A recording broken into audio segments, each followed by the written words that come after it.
Imagine करो एक ऐसी दुनिया जहां ज़ॉम्बीज़ ने पूरी तरह कब्जा कर लिया है और सड़कों पर सिर्फ तबाही ही तबाही मची हुई है। लोग इधर उधर भाग रहे हैं और ये ज़ॉम्बीज़ उन्हें जिंदा ही खाने की कोशिश कर रहे हैं। ज़्यादातर लोगों के लिए ऐसा सीन किसी डरावने नाइटमेयर से कम नहीं होगा, लेकिन इस आदमी के लिए ये सब उतना शॉकिंग नहीं है, क्योंकि सच कहें तो उसकी ज़िंदगी तो पहले से ही एक ज़ॉम्बी की तरह चल रही थी। हर दिन वही रूटीन, सुबह उठो, काम पर जाओ, फिर घर आकर थोड़ा सा सो जाओ और अगले दिन फिर से वही चक्र शुरू। उसकी जिंदगी एक अंतहीन साइकिल में फंस चुकी थी। ये सब शुरू हुआ था 3 साल पहले, जब उसने अपनी ड्रीम जॉब ज्वाइन की थी। उस समय उसे लगा था कि अब उसकी लाइफ सेट हो गई है। ऑफिस का माहौल भी शुरू में अच्छा लग रहा था, लोग फ्रेंडली थे और सब कुछ पॉजिटिव लग रहा था। पहले ही दिन उसकी मुलाकात एक खूबसूरत लड़की साउरी से भी होती है। उस समय ऐसा लग रहा था जैसे किस्मत उसे सही दिशा में ले जा रही है, लेकिन असली दुनिया अक्सर फैंटेसी जैसी नहीं होती। एक दिन ऑफिस की पार्टी के बाद सब कुछ बदल गया। अचानक बाकी एम्प्लॉइज ऐसे बिहेव करने लगे जैसे वो ज़ॉम्बी बन चुके हों। उनके चेहरे पर कोई इमोशन नहीं था, बस काम पर काम। उसी दिन के बाद उन्होंने लगातार 2 रातें ऑफिस में ही गुजार दी, बिना घर जाए, और उसे भी 2 दिनों तक घर जाने की इजाज़त नहीं मिली। उसी पल उसे एहसास हुआ कि ये कंपनी सिर्फ उसका इस्तेमाल कर रही है। अगली सुबह जब टेंडो उठता है तो उसे अपनी जॉब के लिए अब कोई एक्साइटमेंट या पैशन महसूस नहीं होता, लेकिन उसने इस फील्ड में यूनिवर्सिटी तक पढ़ाई की है, इसलिए उसे लगता है कि इसे पूरा करना उसका फर्ज है। कंपनी में कुछ अच्छी पॉलिसीज भी थी, जैसे वेकेशन डेज, लेकिन असलियत ये थी कि उन्हें कभी इस्तेमाल ही नहीं किया जा सकता था। इसके अलावा अनपेड ओवरटाइम, अंडरपेड वर्कर्स और एक ऐसा बॉस जो हमेशा चिल्लाता रहता था। सबसे बुरी बात यह थी कि कर्मचारियों की हेल्थ प्रॉब्लम्स की किसी को कोई परवाह नहीं थी। दूसरे साल तक आते आते टेंडो की तबीयत खराब होने लगी थी। लगातार स्ट्रेस और थकान उसकी बॉडी को तोड़ने लगे थे, लेकिन उसका बॉस उसके काम का बोझ और बढ़ाता जा रहा था, जैसे उसे उसकी हालत दिखी नहीं रही हो। सिर्फ एक चीज थी जो टेंडो को जिंदा होने का एहसास दिलाती थी, साउरी का ख्याल। उसे उम्मीद थी कि शायद कभी उसे उसके साथ एक मौका मिल जाए, लेकिन हर गुजरता दिन उसके लिए और भी ज्यादा मुश्किल बनता जा रहा था।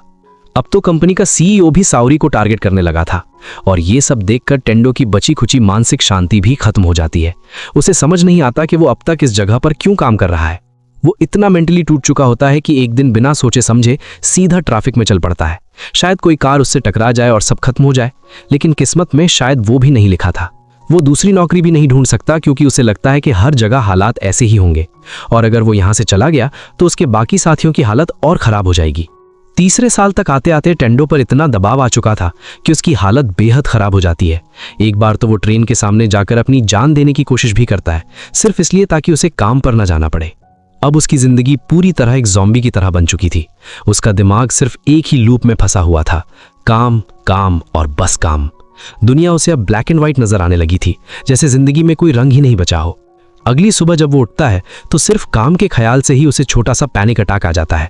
फिर भी वो मशीन की तरह कपड़े पहनता है, बैग उठाता है और काम पर जाने के लिए निकल पड़ता है। लेकिन जैसे ही वो घर से बाहर आता है, उसकी नज़र मेल बॉक्स पर पड़ती है, जहां एक लेटर रखा हुआ होता है। तब उसे याद आता है कि उसने अपना पार्किंग पास का पेमेंट नहीं किया। वो तुरंत बिल्डिंग मैनेजर के कमरे की तरफ जाता है, सोचता है कि जाकर सब समझा देगा। दरवाजे पर नॉक करता है, लेकिन अंदर से कोई जवाब नहीं आता। दरवाजा थोड़ा सा खुला हुआ होता है। वो धीरे धीरे अंदर जाता है, लेकिन जो सीन उसके सामने होता है वो पूरी तरह अलग होता है। बिल्डिंग मैनेजर का सिर किसी दूसरे आदमी के पेट के अंदर घुसा हुआ होता है। ये एक बेहद डरावना और घिनौना दृश्य था, और इसी पल लंबे समय बाद टेंडो को अपनी जिंदगी में फिर से रंग नजर आते हैं। घबराकर वो तुरंत कमरे से बाहर भागता है और बिल्डिंग से निकलने की कोशिश करता है, लेकिन बाहर भी कई ज़ॉम्बीज़ घूम रहे होते हैं। डर के मारे वो सीढ़ियों से ऊपर की तरफ भागने लगता है, और मजेदार बात यह है कि उस हालत में भी उसके दिमाग में एक ही ख्याल आता है, अगर ये सब चला तो मैं काम के लिए लेट हो जाऊंगा। लेकिन तभी आसमान से एक हवाई जहाज गिरता हुआ दिखाई देता है, और उसी पल उसे एक बड़ी सच्चाई समझ आती है।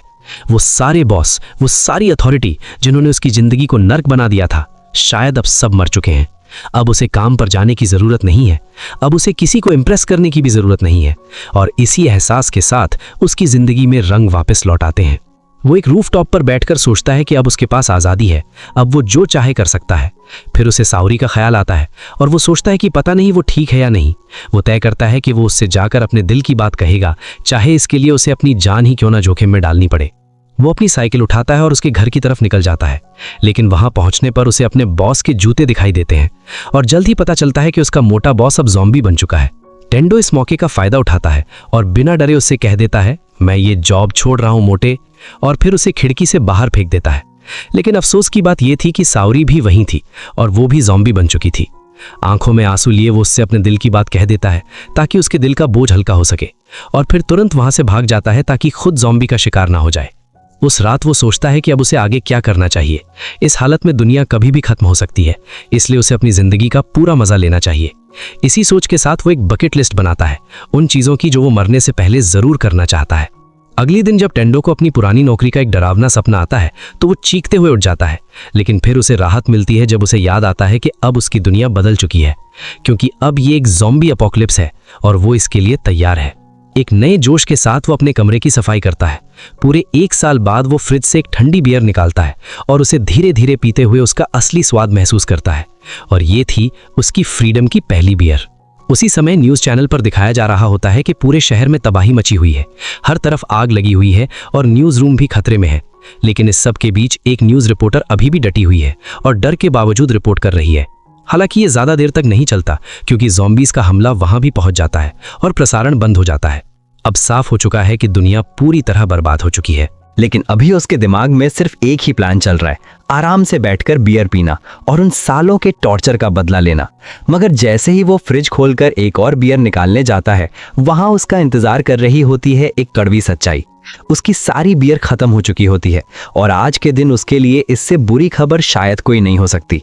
वो बस चैन से लेटना चाहता था, लेकिन अब मजबूरी में उसे बाहर निकलकर और बियर लानी पड़ेगी, और इस हालत में बाहर जाना आसान बिल्कुल नहीं होगा।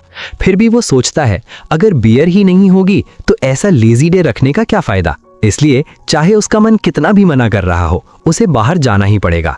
उधर उसी बिल्डिंग के दूसरे कमरे में एक कपल बैठा हुआ है जो इस ज़ॉम्बी अपोकलिप्स से बुरी तरह डरा हुआ है, बिल्कुल वैसे ही जैसे कोई भी नॉर्मल इंसान डर जाएगा। लड़का लड़की से कहता है अगर हम एक और दिन यहाँ रुक जाएं तो शायद कोई रेस्क्यू टीम आ जाए और हमें बचा ले, लेकिन असलियत ये है कि अब शायद उन्हें बचाने कोई आने वाला नहीं है। लड़का बैल्कनी में खड़ा होकर भगवान से प्रार्थना करता है कि कोई तो उनकी मदद करने आ जाए, और तभी उसकी नजर पड़ती है टेंडो पर, जो पाइप पकड़कर बिल्डिंग से नीचे उतर रहा होता है। लड़का घबरा जाता है और तुरंत चिल्लाता है जल्दी अंदर आ जाओ जब तक सुरक्षित हो। लेकिन टेंडो पूरी तरह शांत रहता है। वो कहता है मैं ठीक हूँ, बस कुछ सामान लेने सुपरमार्केट जा रहा हूँ। फिर बिल्कुल कैजुअल अंदाज में वो अपना परिचय देता है कि वो उनका नेक्स्ट डोर नेबर है। लड़का टेंडो के इस नॉन चैलेंट एटीट्यूड से पूरी तरह हैरान हो जाता है। पाइप से लटका हुआ आदमी और फिर भी इतना रिलैक्स्ड। वो अपना नाम बताता है, कोसाका। टेंडो माहौल हल्का करने की कोशिश करता है, और क्योंकि वो सुपरमार्केट जा ही रहा है तो पूछता है कुछ चाहिए, नूडल्स, टॉयलेट पेपर।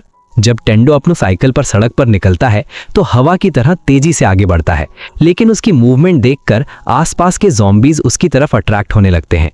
कुछ ही सेकंड में कई ज़ॉम्बीज उसका पीछा करने लगते हैं। तभी टेंडो को एहसास होता है अगर ये उसे घेर लेंगे तो आज उसका बचना मुश्किल है। लेकिन दूसरी तरफ उसके दिमाग में एक ही बात है, बियर के बिना आज का दिन नहीं गुजर सकता। इसलिए वो रिस्क लेने का फैसला करता है। आखिरकार वो एक सुपरमार्केट तक पहुंच जाता है। बाहर उसे एक और साइकिल दिखती है जिस पर एक कैमरा भी लगा होता है, मगर टेंडो इन सब चीज़ों पर ध्यान नहीं देता। उसका पूरा फोकस सिर्फ एक चीज़ पर है, बियर। वो दरवाजा तोड़कर अंदर घुसता है और खुशी में बियर वाला गाना गाते हुए शॉपिंग शुरू कर देता है। लेकिन तभी उसकी नजर पड़ती है एक लड़की पर जो फ्रिज के पास खड़ी होती है। उसी पल उसे अपने गाए हुए गाने पर जोरदार क्रिंज महसूस होता है। वो तुरंत ऐसे दिखाने की कोशिश करता है जैसे कुछ हुआ ही नहीं, लेकिन लड़की कुछ भी नहीं कहती। और जब ये ऑकवर्ड साइलेंस बहुत लंबा हो जाता है तो टेंडो बातचीत शुरू करने की कोशिश करता है, लेकिन लड़की बिना एक शब्द बोले उसके पास से निकलकर चली जाती है। टेंडो जल्दी से अपना कांटेक्ट देने की कोशिश करता है। तभी लड़की आखिरकार बोलती है। वो कहती है तुमने अपनी जान खतरे में डाल दी सिर्फ कुछ बियर्स के लिए, और ऐसे वक्त में तुमने पानी तक नहीं उठाया। उसके हिसाब से जो इंसान ऐसी सिचुएशन में समझदारी नहीं दिखाता वो सिर्फ दूसरों के लिए बोझ बनता है। और सबसे बड़ी गलती, उसने दरवाजा ठीक से बंद भी नहीं किया। अब ज़ॉम्बीज अंदर आ रहे हैं। टेंडो लड़की को बचाने के लिए उसके सामने आने की कोशिश करता है, लेकिन लड़की उसे पीछे खींच लेती है।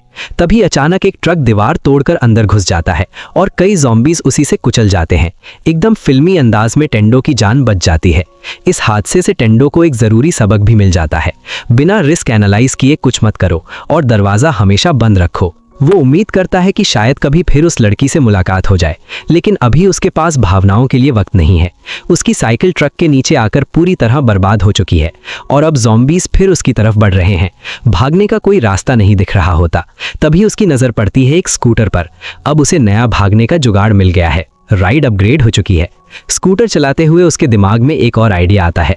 जब अपोकलिप्स शुरू हुआ था तो रश आवर था, मतलब सड़कों पर हजारों गाड़ियां छोड़ी गई होंगी और उनमें से कई की चाबियां शायद अभी भी अंदर हों। हो सकता है उसे इससे भी बेहतर गाड़ी मिल जाए। और सच में कुछ ही देर में उसकी नज़र एक शानदार कार पर पड़ती है। अब उसके पास एक दमदार नई गाड़ी है। आखिरकार वो अपने अपार्टमेंट पहुंचता है और कोसाका के फ्लैट पर रुकता है, लेकिन वहां जो नज़ारा मिलता है वो सिर्फ खून से सना हुआ होता है। उस पल उसे लगता है कि शायद अब वो कोसाका से कभी नहीं मिल पाएगा। उस रात उसके दिमाग में एक ही ख्याल घूमता रहता है, जिंदगी में कुछ भी कभी भी हो सकता है, लेकिन अगर ऐसा है तो वो अब अपनी जिंदगी पूरी तरह जीना चाहता है। वो सब कुछ करना चाहता है जो काम के चक्कर में कभी नहीं कर पाया। इसी सोच के साथ वो एक लिस्ट लिखता है, एक बकेट लिस्ट, वो सारी चीजें जो वो मरने से पहले करना चाहता है। अगले दिन वही लड़की अपने पेंट हाउस में दिखाई देती है। वो अपनी सुबह की रूटीन शुरू करती है। 10 किलोमीटर ट्रेडमिल पर दौड़ती है क्योंकि वो इस ज़ॉम्बी अपोकलिप्स को बहुत सीरियसली ले रही है। वो लगातार ज़ॉम्बीज़ की मूवमेंट का एनालिसिस कर रही है, लेकिन सही डेटा पाने के लिए उसे नीचे जाकर ऑब्जर्वेशन करना पड़ता है। इसी वजह से वो पहले सुपरमार्केट गई थी। अब वो वहाँ हुए ट्रक क्रैश और टेंडो के बिहेवियर का एनालिसिस कर रही है। वो टेंडो का रिकॉर्ड किया हुआ फुटेज देखती है और सोचती है कि शायद उसका तरीका भी पूरी तरह बेकार नहीं है। उधर दूसरी तरफ कुछ सर्वाइवर्स के बीच एक छोटी लड़की अपने पिता की मौत पर रो रही होती है। क्लब मैनेजर उसे संभालने की कोशिश करता है और कहता है, तुमने अब तक बहुत हिम्मत दिखाई है। लेकिन तभी उसका एक आदमी आकर बताता है कि ज़ॉम्बीज़ वापस आ गए हैं। मैनेजर लड़की से कहता है, तुम्हें यहाँ रुकना होगा, मैं वापस आता हूँ। फिर वो और उसके लोग बाहर निकलते हैं ज़ॉम्बीज़ से लड़ने के लिए, ताकि क्लब में बचे लोगों को बचाया जा सके। इधर टेंडो अपनी नई मोटरसाइकिल के साथ जिंदगी का मजा ले रहा होता है। वो शिंजुकू डिस्ट्रिक्ट पहुंचता है अपने सबसे अच्छे दोस्त कचो को ढूंढने के लिए। कुछ समय पहले वो एक कूल दाढ़ी उगाने की कोशिश कर रहा था, लेकिन जल्दी करने के चक्कर में उसने मार्कर से नकली दाढ़ी बना ली जो बिल्कुल अजीब लग रही थी। आखिर में उसने हार मानकर उसे साफ कर दिया। तभी उसे पता चलता है कि उसका फोन मैसेज रिसीव कर रहा है। वो खुशी से उछल पड़ता है, मतलब इंटरनेट फिर से चालू हो गया है। पिछले 3 सालों में जब से उसने नौकरी शुरू की थी, उसे अपने पुराने दोस्तों से बात करने का मौका ही नहीं मिला।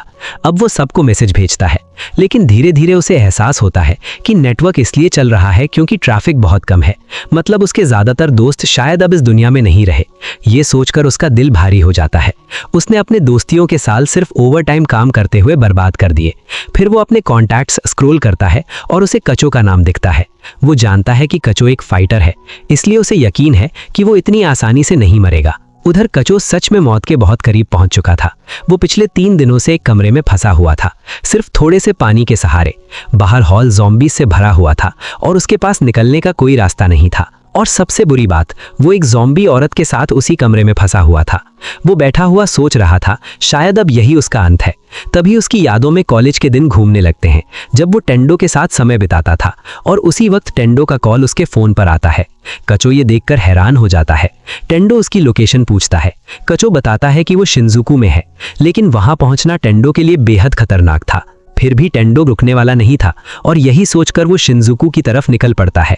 रास्ते में उसे याद आता है कि वो अक्सर टेंडो के साथ ड्रिंक्स पर मिलता था, लेकिन असल में कचो एक सफल रियल एस्टेट कॉन्ट्रैक्टर था। अच्छी सैलरी, बॉस की तारीफ और एक खुशहाल लव लाइफ के साथ। बस दोस्तों, यही था एपिसोड 1 का पूरा ब्रेकडाउन। अगर वीडियो पसंद आई हो तो लाइक जरूर करो और चैनल को सब्सक्राइब कर लो, क्योंकि आगे की एपिसोड्स और भी ज्यादा क्रेजी होने वाले हैं। मिलते हैं एपिसोड 2 की फुल एक्सप्लेनेशन के साथ। तब तक के लिए स्टे सेफ, स्टे एनिमे।